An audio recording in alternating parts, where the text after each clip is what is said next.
Okay, thank you very much. I'm exciting to be here with you in order to present how on Alpine side we are speed up project development using a driving simulator.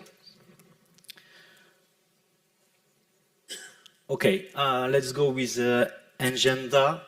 So I will start about Alpine, the context and the ambition. Then I will switch to how I have set up a simulation strategy through, I think, a kind of unique and very fast sprint. And then I will show you some concrete example on the current project.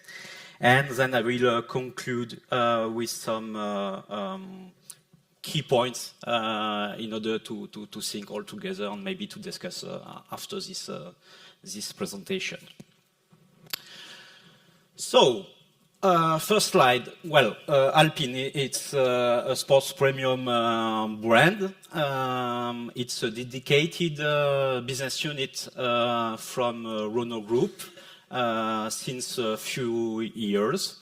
We are two main branches. The first one is racing, the second one is road cars, and today we will focus on road cars due to the timing. Well, the legacy is built on our side based on the Alpine 110, which is a unique, iconic car, lot of success, and we also win a lot of prize around the world about this.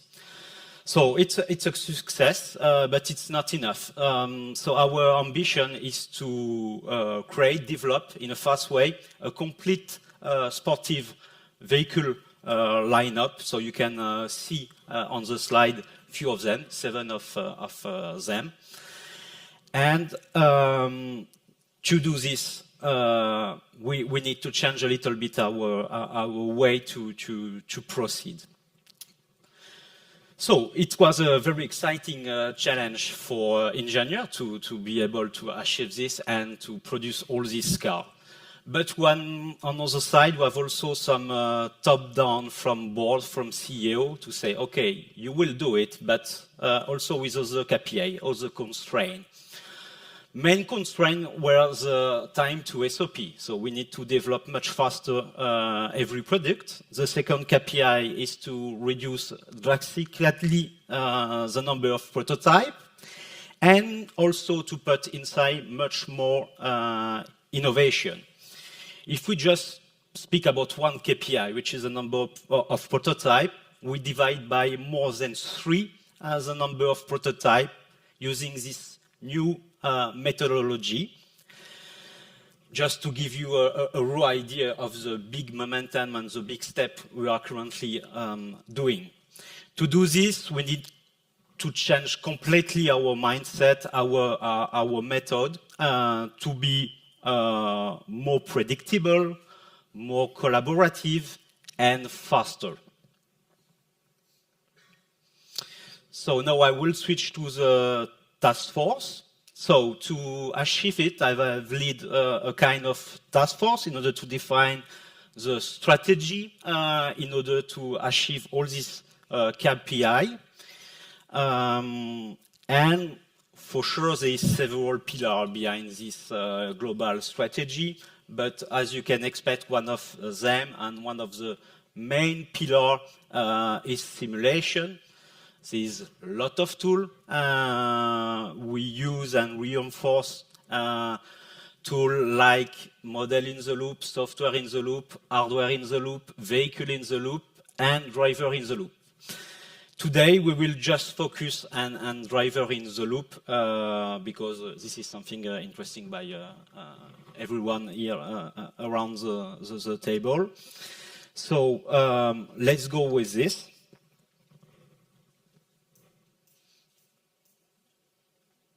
So the target was quite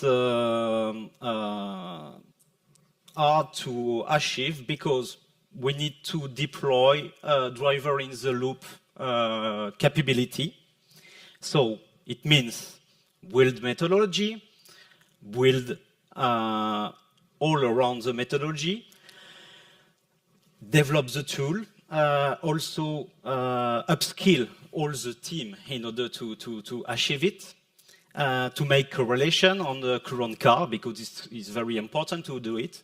But in parallel, we already, since the day one, use the simulator as it is to have outputs and already to make some key choice.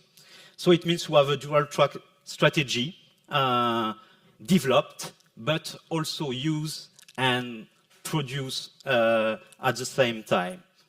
This is really the challenge we have, because we don't have a lot of time, so we do all together in parallel and use risk management in order to achieve this. Yeah, here, this is a timeline. So I have started the task force middle of 23. I complete and I stamp with my CEO all the strategy end of 23. And then we move fast. We move fast with thanks to Vigrade. So in March 24, we already have the FFS inside our building. Few weeks after a static simulator, and then today, so we start to drive our DIM 250 driver in the loop simulator last week. So all the picture you see are real one, and it's our tool to proceed. So we make a very fast sprint in order to achieve it and to produce, to get results, and to make key decisions through these new tools. So I will now show you some concrete use case we already achieved with this driving simulator and current project. So basically, we have a FFS simulator. Is mainly using for NVH and comfort. One of the key parts at the start was to consolidate the NVH target setting, because it's something very complex. It's involve every part more or less of the car. And we want to be sure that the target settings are at the good level. So thanks to this kind of tool, we're able to drive, to assess, and in parallel to make back-to-back with competitor digital twin on some specific area like aeroacoustic, road noise, engine noise, and so on. And this is already a big added value, because you secure your target setting and you are really sure where you are compared to the competitor, and where you want to go deep to keep the DNA of the brand. We already make on the future cars some key technical choice, like the classes. So we choose the technical definition in terms of thickness, technology, with great balance between aeroacoustic, comfort, mass, and price, thanks to this tool. Another topics we achieve, which is also a key decision in an upstream project, is how we manage the e-powertrain with mounting point. So we have several typology, also several characterization of mounting point, and also thanks to this FFS, we're able to select the typology and already work with some supplier and test A versus B versus C hardware component, and choose the base one and make the balance also between mass, dynamic vehicle, and NVH.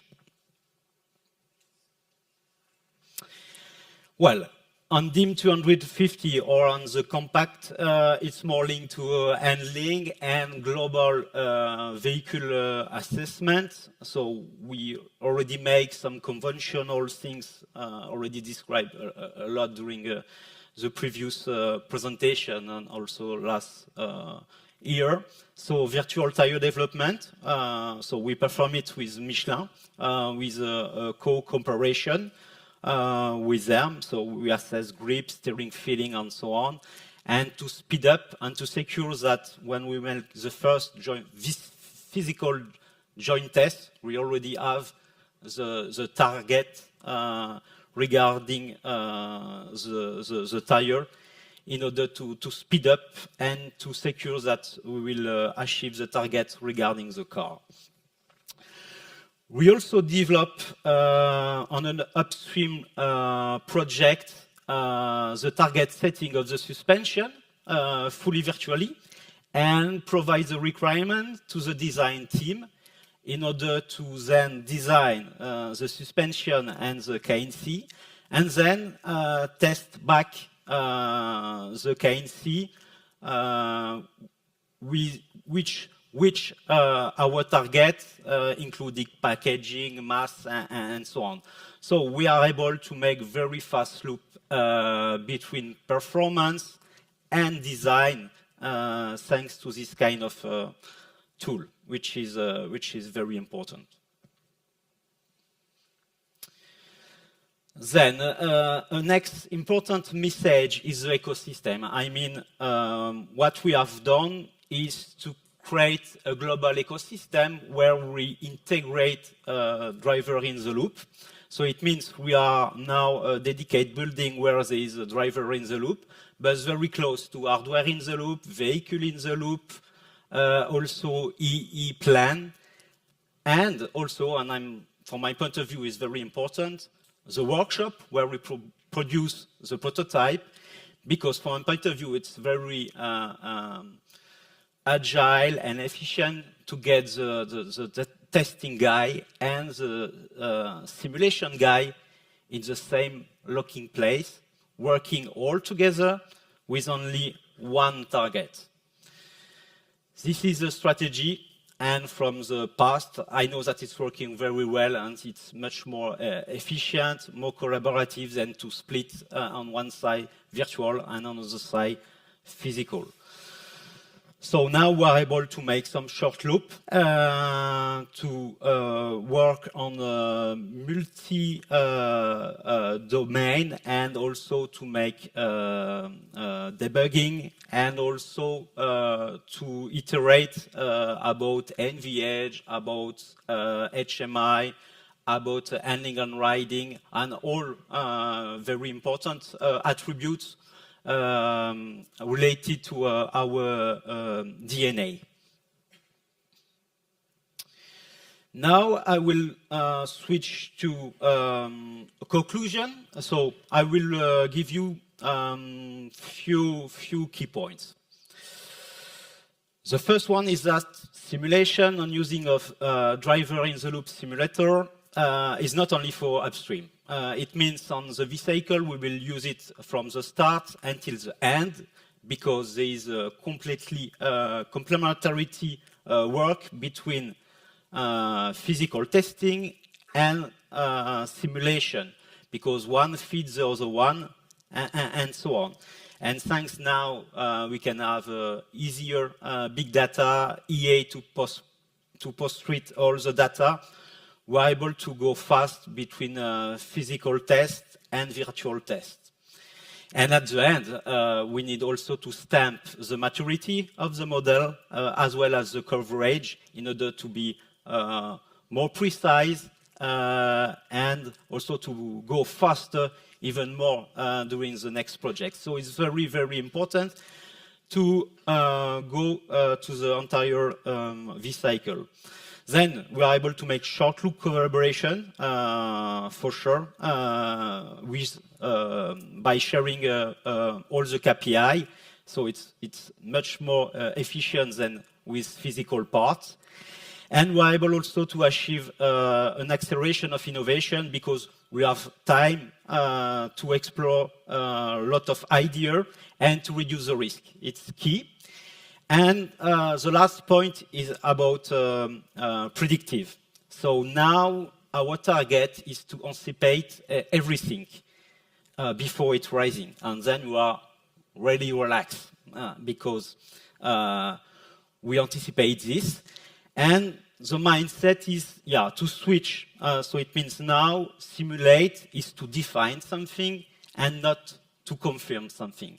And as soon as all the guys have this mindset in mind, we're able to really push hard and to make some crazy things.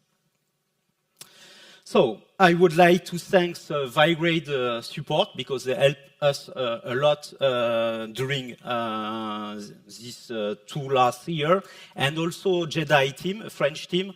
We also collaborate with us in order to speed up and go faster on this new tool, which were new for Alpine.